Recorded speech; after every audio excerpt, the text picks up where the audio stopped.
Hola, buenas, soy Juan Vicente, vecino de San Juan de la Rambla, y estoy aquí para dar un poco de luz a ver cómo era la historia de San Juan de la Rambla durante los primeros siglos de historia, sobre cómo era la vida en ese entonces, desde que llegaron los primeros colonizadores hasta bien mediados del siglo XX. Me voy a basar sobre todo en las obras de don José Antonio Oramas Luis a través del estudio de sus libros. Vamos a comenzar hablando sobre los orígenes del municipio, y para ello debemos poner la mirada en el siglo XVI para ver una pequeña comunidad medieval de inmigrantes que se empezaron a establecer en torno al Malpaís.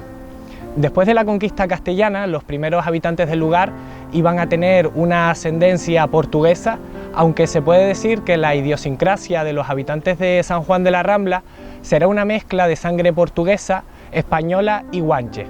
Más tarde, con el paso del tiempo, algunos terratenientes irían adquiriendo algunos esclavos africanos que también se iban a terminar por mezclar con la población del lugar. Aunque la conquista de Tenerife ya había terminado en 1496, el adelantado tuvo que seguir con las operaciones militares en las zonas altas del municipio debido a que existía un grupo de guanches denominados los alzados, que seguirían resistiendo en el paso de los siguientes siglos. En San Juan de la Rambla se va a establecer una estructura social que va a girar alrededor de un grupo dominante formado sobre todo por la iglesia, los grandes propietarios de las tierras y algún que otro mercader, que además iban a ser estos los que iban a ocupar los primeros cargos políticos, económicos del municipio. En estos primeros tiempos debemos hablar de la piratería, que castigó las costas de San Juan de la Rambla, y de las milicias que intentaban salvaguardar el territorio. Uno de los principales peligros para estos primeros habitantes del municipio era la piratería, que asediaba las costas de la isla. Y aquí debemos entender dónde se encuentra Canarias en el contexto histórico de ese momento. El mundo se encuentra en constante cambio debido a que se descubre América y Canarias se va a encontrar en una de esas rutas fundamentales para llegar al Nuevo Mundo. Esta situación va a provocar que barcos piratas de diferentes nacionalidades vayan a rondar las costas de Canarias y de San Juan de la Rambla. Al no existir tropas regulares que se encargaran de la defensa, esto va a provocar que la población de San Juan de la Rambla se organizara para salvar el territorio. Y es en este momento cuando van a surgir las milicias de Canarias. A dicha compañía iban a pertenecer todos hombres útiles de 15 a 60 años. Las milicias de San Juan de la Rambla iban a formar la cuarta compañía con dependencia del batallón de la Orotava. Ya va a ser en el año 1886 que van a quedar suspendidas las milicias de Canarias para ser transformados en el Ejército Territorial de Tierra de Canarias. También debemos destacar que la base de la economía del municipio va a ser básicamente agraria, y por lo tanto la primera tarea que debieron dedicarse los primeros habitantes de San Juan de la Rambla fue la de roturar el terreno para hacerlo apto para el cultivo. Una tarea ingente debido a las características del terreno que tenemos en Canarias. Hoy en día podemos apreciar que se ha ido convirtiendo en un paisaje de terrazas y bancales escalonados. Las tierras altas del municipio eran denominadas pan sembrar, dedicadas fundamentalmente a la producción de cereal, la cría de ganado, la tala de los montes para la extracción de madera y carbón, y en las zonas bajas del municipio va a predominar la exportación del monocultivo. En un principio fue el auge de la caña de azúcar en el siglo XVI, y a partir de ahí se fue sustituyendo pues por otros monocultivos. La mayor parte del comercio local que iba a haber en San Juan de la Rambla se iba a producir mediante el trueque de alimentos. A lo largo de estos primeros siglos, las personas pudientes del lugar iban a tener esclavos, y consta de la existencia todavía de algunos de ellos en la segunda mitad del siglo XVIII y primeros años del siglo XIX. Como dato curioso, destacar que en el siglo XVI, en San Juan de la Rambla, un esclavo joven iba a valer unas 120 doblas y una esclava en parecidas condiciones unas 100 doblas. Otro dato curioso también que debemos destacar es que el párroco de San Juan de la Rambla, en su testamento de 1707, dice lo siguiente: tengo por mis esclavas a Ignacio y Feliciana, los cuales compré en escritura pública en la isla de La Palma, y por dicho testamento los dejo libres. En cuanto al sistema de propiedad de la tierra, la mayor parte de las tierras iban a pertenecer a unos pocos. El mayorazgo existió en San Juan de la Rambla y este iba a consistir en que el hijo varón primogénito iba a heredar la mayor parte de las tierras de su familia. Estas tierras no se iban a poder dividir ni vender, con la finalidad de que el prestigio de la familia o del apellido no se perdiera, para seguir ostentando el poder y la influencia en el municipio. Los otros hermanos y hermanas que heredan una ínfima parte, si eran varones generalmente iban a optar por la inmigración, la vida religiosa o las milicias, y si eran hembras iban a optar por un buen matrimonio o por la vida religiosa. En lo referente a la administración municipal, el gobierno municipal hasta 1642 en Tenerife solo iba a haber un ayuntamiento, el Ayuntamiento de La Laguna. A partir de 1800 las alhóndigas van a aparecer estrechamente ligadas al incipiente ayuntamiento, por lo tanto las alhóndigas se van a convertir en los primeros lugares donde se van a atender las necesidades municipales. En los primeros tiempos, las decisiones que regulaban la vida comunitaria en aquellos primeros núcleos se iban a tomar a través del Consejo Abierto. Cada alhóndiga era gobernada por una junta formado por el alcalde y 2 alhondigoneros, elegidos por los vecinos en esa reunión del Consejo Abierto. De esta forma va a comenzar a funcionar una especie de junta o consejo municipal que se va a convertir en el primer ayuntamiento. El emplazamiento que se utilizará será la Casa de la Alhóndiga como el centro de actuación.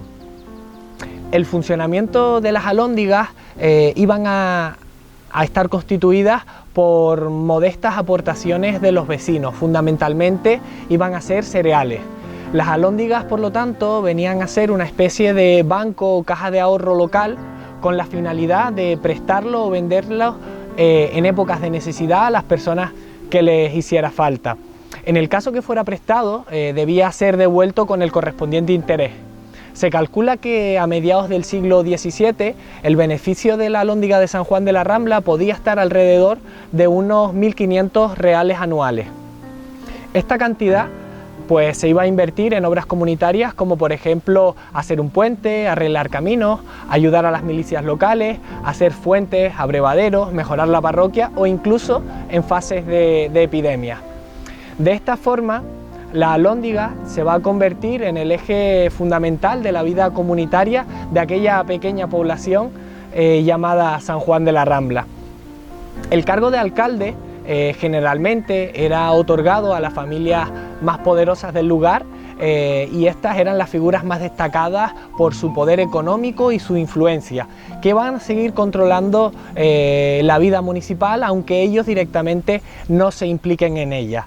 A esta forma se le va a llamar caciquismo y será la nota predominante de la vida diaria y municipal de nuestro municipio durante los siglos. No debemos olvidar que en sus principios San Juan de la Rambla las condiciones de vida eran más próximas a la Edad Media que a la edad contemporánea. En cuanto a la religión y la influencia que tuvo en la sociedad, uno de los primeros actos de los colonizadores fue construir una ermita. El primer templo se va a construir alrededor de 1530 y a partir de ahí se va a establecer o se va a formar las primeras calles del municipio. La religión se va a convertir en el eje vertebrador de la cultura del lugar y esta va a marcar profundamente las costumbres del día a día de aquella población. Poco a poco el municipio se iba a ir sedimentando en las diferentes capas sociales bien diferenciadas. Teníamos por un lado los terratenientes que ostentaban la mayor parte de las tierras, los cargos civiles como los alcaldes, militares, jefes de milicias, el clero, que tenía un gran poder y una relativa riqueza, y la mayor parte de la población iba a estar constituida por pequeños artesanos y campesinos que a duras penas iban a obtener la subsistencia. Y por el final estaban los peones y los esclavos, que eran los que peor lo estaban pasando. Algunos hechos curiosos de estos siglos: en el siglo XVII se abre por primera vez un lugar de comida, que se llama el Mesón de San Juan de la Rambla, del año 1635. Era uno de los 110 establecimientos de este tipo que el Cabildo permitía en la isla. Otro hecho curioso fue un suceso ocurrido entre San Juan de la Rambla y el municipio vecino de La Guancha, en que en diciembre de 1867 hubo un intento por parte de las autoridades superiores que deciden suprimir municipios más pequeños en otros mayores. Esto iba a afectar tanto a La Guancha como a San Juan de la Rambla, que debían ser absorbidos tanto por Icó como por Los Realejos. Ante tales circunstancias, los dos municipios más pequeños van a elevar una propuesta y enviar un escrito a las autoridades provinciales como para mal menor juntar ambos municipios, y lo que se alegaba es que ambos pueblos estaban unidos en lo geográfico, en las relaciones comerciales, en las personales e incluso en las religiosas. También las tres fuentes de agua que se abastece La Guancha estaban en la jurisdicción de San Juan de la Rambla. Como ya sabemos, esto nunca se llevó a cabo. En relación a las comunicaciones e infraestructuras, la mayoría de la población va a padecer una cierta marginación y aislamiento y escasez de recursos debido a las faltas de comunicación que tiene nuestro municipio. Es por ello que en la mayor parte de las ocasiones fue la inmigración la vía de escape para conseguir un futuro más próspero. Debemos esperar ya hasta 1855 para haber terminado el camino que va a conectar San Juan con San José. Fue esta una tarea comunitaria y que trabajaron parte de los vecinos de las zonas altas como de las zonas bajas del municipio.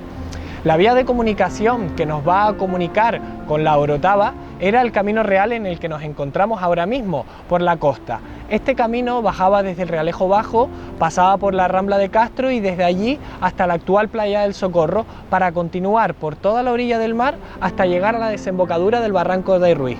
Desde allí y por el sendero que conduce al barrio de las Aguas. En referencia a esto, algunos viajeros apuntaban que cuando el mar estaba malo, en algunos sectores del camino tenían que esperar a que bajara la marea para poder continuar su viaje. Tuvieron que esperar hasta 1886, cuando se va a abrir por primera vez la carretera que conecta la Orotava con Icó, y es aquí donde va a terminar por fin el aislamiento que tiene nuestro municipio. De esta época, de octubre de 1889, son las primeras referencias de que comenzaba a haber alumbrado público, básicamente de petróleo. Ya un farolero se iba a encargar diariamente de encenderlo y de apagarlo. También de esta época van a suceder importantes acontecimientos que tuvieron lugar al final del siglo XIX, donde se va a contratar el primer médico. Este iba a venir un día a la semana, los martes, y su asistencia a los pobres iba a correr a cargo del ayuntamiento. Por otra parte, la banda de música del pueblo iba a participar en Santa Cruz en los actos con motivo del amarre del cable telegráfico que va a poner en comunicación con la provincia de Santa Cruz con el mundo civilizado. Otro hecho significativo fue que en 1905 vamos a tener la llegada del teléfono a San Juan de la Rambla. A comienzos del siglo XX, como el alumbrado público con petróleo resultaba deficiente, se acuerda sustituirlo por otro denominado gas acetileno, o más conocido como el carburo. En 1917 llegan las primeras instalaciones de luz eléctrica al municipio. En cuanto a la cultura y a la educación, durante siglos el saber leer y escribir fue un auténtico privilegio que pocos pudieron alcanzar, pues sus preocupaciones y sus afanes iban a estar más bien centrados en llenar el estómago. En San Juan de la Rambla no existían establecimientos de enseñanzas públicas y algunos clérigos y sacristanes se ofrecían para enseñarle. Eso sí, solo para alguna pequeña parte de las familias más acomodadas del municipio. Ya con la Revolución Francesa de 1789 va a significar un cambio con los modos y las maneras de vida del antiguo régimen. Va a surgir nuevas ideas y nuevos planteamientos sociales. En el orden cultural va tomando cuerpo el movimiento de la Ilustración, y aunque San Juan de la Rambla solo llegarían algunas chispas y a muy contadas personas, esto va a suponer un tímido despertar tras varios siglos de oscuridad. Hemos querido contar la historia de nuestro municipio a partir del siglo XVI, desde la llegada de los primeros conquistadores hasta aproximadamente el siglo XX, donde pueden comprobar es un análisis muy por encima de todo lo que ha ocurrido en San Juan de la Rambla, y por cuestiones de tiempo, pues evidentemente nos hemos centrado básicamente en las cuestiones fundamentales de la historia de San Juan de la Rambla, dejando en el tintero muchísimas otras cuestiones de gran relevancia. Agradecer a la Asociación Martín Rodríguez por llevar a cabo este documental sobre la historia de nuestro municipio.